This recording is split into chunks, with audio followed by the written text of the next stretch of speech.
Hi friends, welcome back to Our Family Cooks. Today we are continuing our meal prepping for postpartum series, but I am prepping a couple items for my friend who just had a baby a couple weeks ago, and she has celiac, so these are gonna be gluten-free recipes. The first one is gonna be a gluten-free banana bread. So I've got my blender because I am going to use oats as our flour, so I need to blend up our gluten-free oats. So I got this bag of gluten-free oats at Costco. I would assume they sell them at other places too, but Costco is always great for that kind of stuff. Because I usually use Quaker Oats brand, couldn't think of that, and they are not gluten-free. I did some research and it's all in the processing of the oats. So if you are looking for celiac type recipes, gluten-free, just make sure that the oats are processed so they are gluten-free. And this one has a little symbol on it that says like gluten-free certification program, so you know these are gonna be good. So for our flour, we need 2 cups of blended oats. And the reason I'm blending these oats instead of using like almond flour or a gluten-free all-purpose flour is because my family, we don't typically eat gluten-free. I don't have celiac or any sort of aversion to gluten. So I didn't want to spend a bunch of money on like this big bag of gluten-free flour and then we never use it. So that's why I'm doing the oats version, because you can blend up oats into a flour and it works just fine.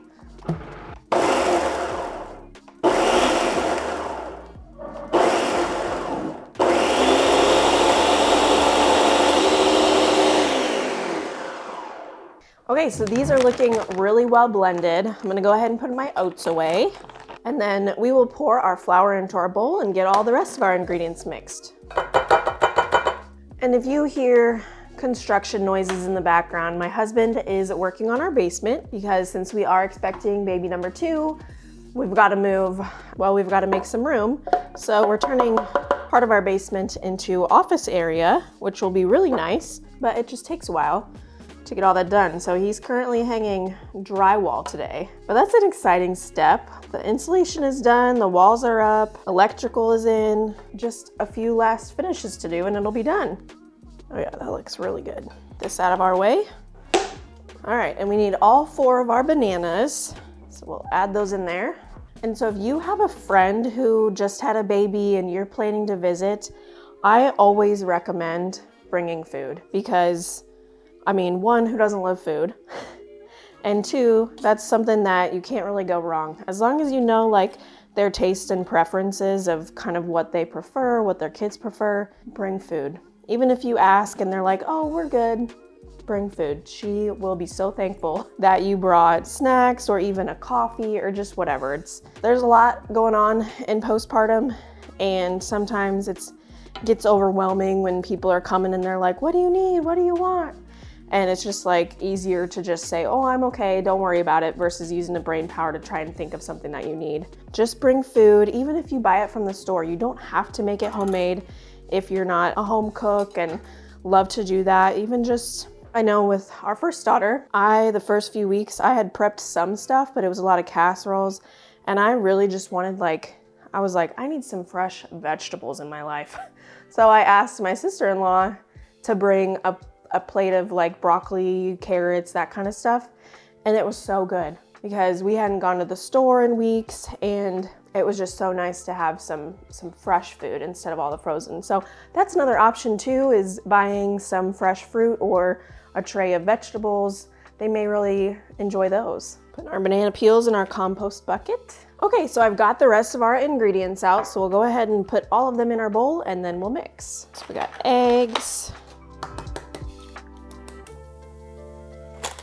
and then 2 teaspoons of vanilla, and I'm just gonna eyeball this.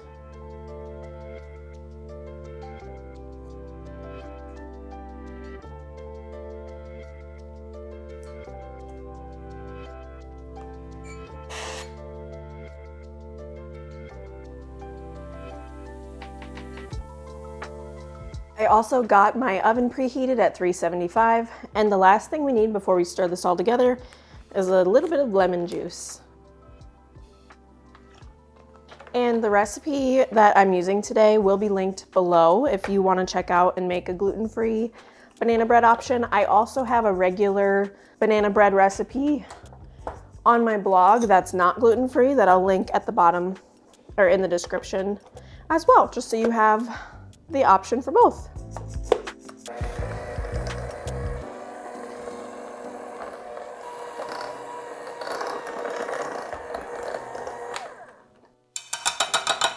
Okay, that mixed up really well. Last thing I'm gonna add before we get it in our oven are chocolate chips, of course. Just did about a half cup. Okay, all right, our oven is fully preheated. I'm gonna get some parchment paper to line our muffin tin. Not muffin tin, bread tin.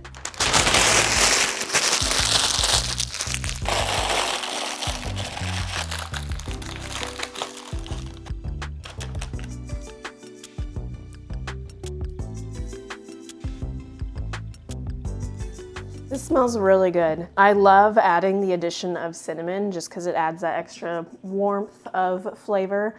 And then also just the banana smells so good. And I'm gonna sprinkle a few chocolate chips over the top.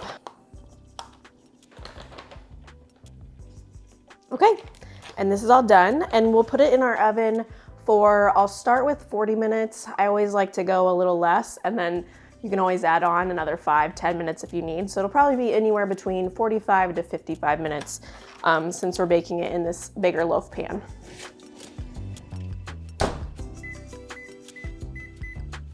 All right, it's been 40 minutes. Let's check our banana bread. Yep, it's still kind of wet in the middle, so we'll do another 5 minutes for sure.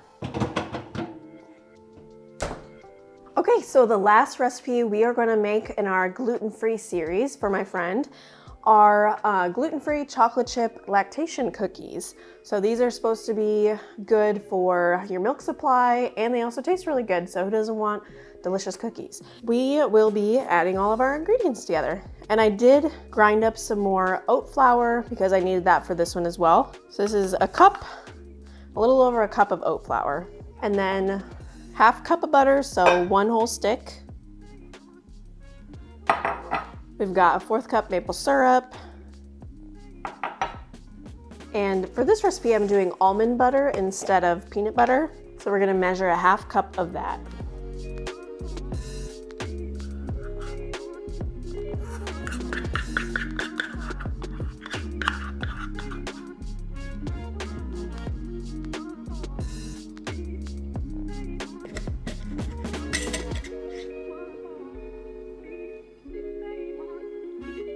All right, we're gonna check our banana bread again, and I bet it is done this time. Ooh, that looks nice and clean. Yes. All right, we'll take her out.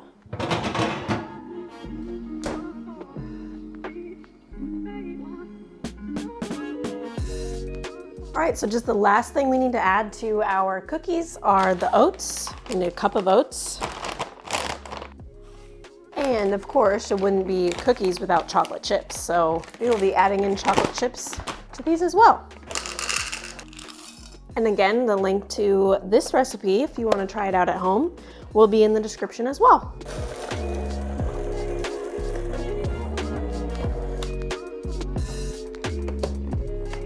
I've got my baking sheet out so we can start rolling these into balls and then bake them. And I have a postpartum workbook coming out really soon here, just in the next couple weeks. So do not forget about that. Make sure to check that out. It'll be linked in the description below. And essentially it's just a massive workbook of 40+ recipes and nutritional information, storing tips and tricks on how to freeze stuff properly so you won't get freezer burnt. It's just a massive workbook that I think is gonna be super helpful. I wish I would have had it the first time I had a baby, just because there's so much information out there. You never know what to follow, and some people don't even talk about like prepping food for postpartum. Don't forget to check that out. It's linked in the description below, and I promise you will find it very handy. And I'm gonna go ahead and make all of these cookies. Sometimes when I make cookies, I just do like half a batch and then I freeze them so we can have cookie dough for later. But I don't wanna make my friend have to bake these herself. I will bake them. I'll put them in a freezer safe bags. She can freeze them, or if she wants to eat them right away, she can. And that way she also won't have to worry about a bunch of extra dishes from like baking them and just all that stuff. So just make her life easier. These look so good. This dough looks delicious.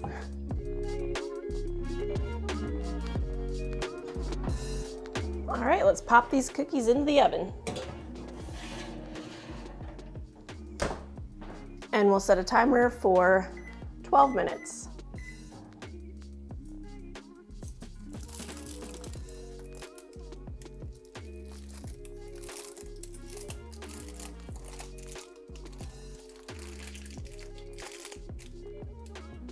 All right, our cookies are done, so we're gonna pull them out. Oh yeah.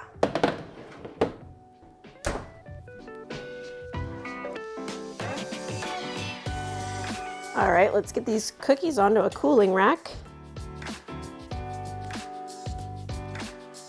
Okay, so I gotta say, I'm a bit disappointed in these cookies.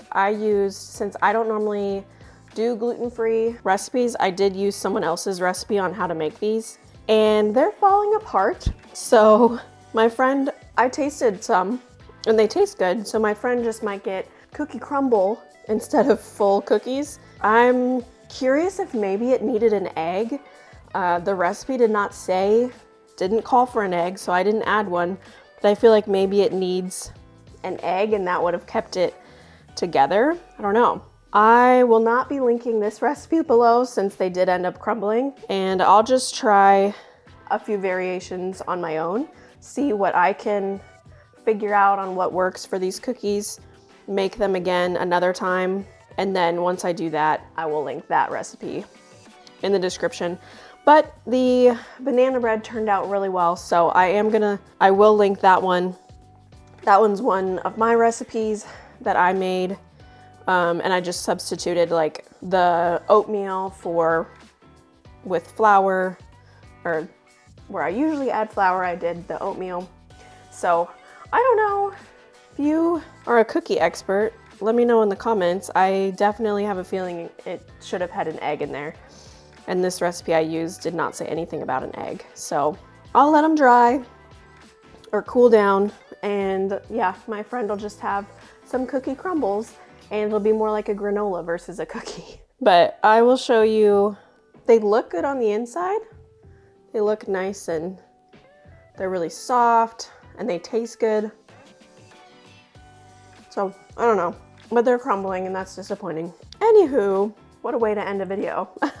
But that's real life. Sometimes you try recipes and they just don't work out for you. So like I said, they still taste good. I really appreciate you all for being here and watching this far, and I will see you again next time. And don't forget to check out my postpartum workbook, which is in the description below.